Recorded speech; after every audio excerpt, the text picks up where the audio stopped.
బుచ్చిరెడ్డిపాలెం నగర పంచాయతీ కట్టుబడి పాలెంలోని జగనన్న లేఅవుట్లను జిల్లా కలెక్టర్ ఆనంద్ సందర్శించారు. లేఅవుట్లలోని నిర్మాణాలను ఆయన పరిశీలించారు. ఇళ్ల నిర్మాణాల్లో అలసత్వం వహించిన మండల అధికారులపై ఆయన మండిపడ్డాడు. అలాగే ఆయన మాట్లాడుతూ ఇంటి నిర్మాణాలు వేగవంతంగా పూర్తి అయ్యేలా అధికారులు బాధ్యత తీసుకోవాలని, ఇక్కడ అధికారుల పనితీరు బాగోలేదని, ముఖ్యంగా హౌసింగ్ అధికారులు వాళ్ల పనితీరు మార్చుకోవాలని మాస్ వార్నింగ్ ఇచ్చారు. ఆయన వెంట commissioner Chandrasekhar Reddy, MPDO Narasimha Rao, MRO Venkateswarlu, housing అధికారు, పలువురు అధికారులు ఉన్నారు. ఈరోజు మనం ఇక్కడ బుచ్చిలో హౌసింగ్ సంబంధించిన విషయాలు చూసుకోవడానికి వచ్చాము. సో చూసినదైతే మనకు ఏంటంటే హౌసింగ్ పరంగా చూసినట్లయితే మనం housing option 1 and option 2 activities అన్నీ కూడా జిల్లాలో పూర్తి స్థాయిలో స్టార్ట్ చేయాలని చెప్పి ఆదేశాలు ఇవ్వడం జరిగింది. హౌసింగ్ సిబ్బందులు అందరూ కూడా ఫీల్డ్ లెవెల్లో ఎలా మోటివేట్ చేస్తున్నారని చెక్ చేసుకోవడానికి వచ్చి ఉన్నాము. దానికి కొంతవరకు అయితే మొదలైనట్టుంది. అయినా కూడా ఇంకా కూడా మంచిగా ఫీల్డ్ లెవెల్లో ఎఫెక్టివ్గా చేయాల్సిన అవసరం అయితే ఉంది. చూసినదైతే చాలామంది ఇంకా బెనిఫిషరీస్తో మోటివేట్ చేసుకొని ముందుకు వచ్చినట్టు కనిపించట్లేదు.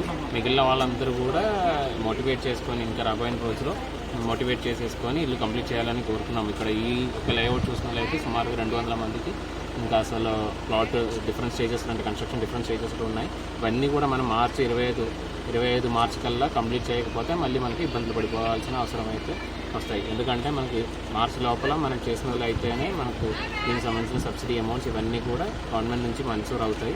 లేకపోతే మాత్రం మళ్ళీ తర్వాత మనం ఇబ్బందులు పడిపోతాం.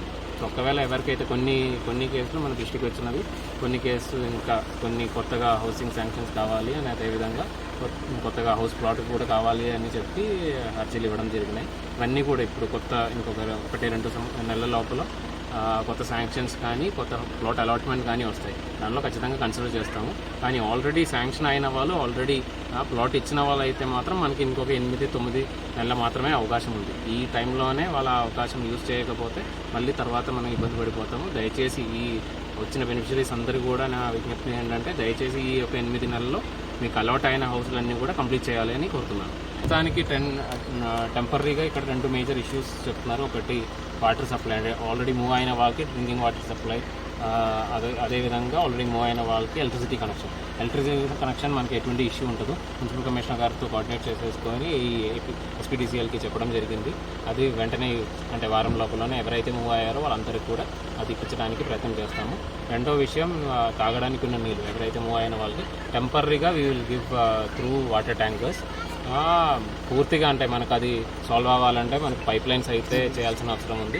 దానికి సంబంధించి 85 crores అమృత్ స్కీమ్ కింద కార్పొరేషన్ ద్వారా ఎస్టిమేట్స్ అన్ని ప్రిపేర్ చేయడం జరిగింది. కానీ అది కొంత టైం పడుతుంది. అంత ఫాస్ట్గా అంటే 85 crore పథకాలంటే కొంతవరకు ఇంప్లిమెంట్ చేయడానికి టైం పడుతుంది. కాబట్టి that's a long term solution. కానీ మనం షార్ట్ టర్మ్ కింద టెంపరీగా we will send tankers. So ఈ 2 విషయాలు సాల్వ్ చేయడానికి ప్రయత్నం చేస్తాం. వాళ్ళ ఎవరు కన్స్ట్రక్షన్ పిలవాలి కదండి. స్లాబ్ లేకుండా ఉన్నాడమ్మా, స్లాబ్ లేకుండా ఉన్నారు ఇక్కడ ఎవరు లేరు సార్.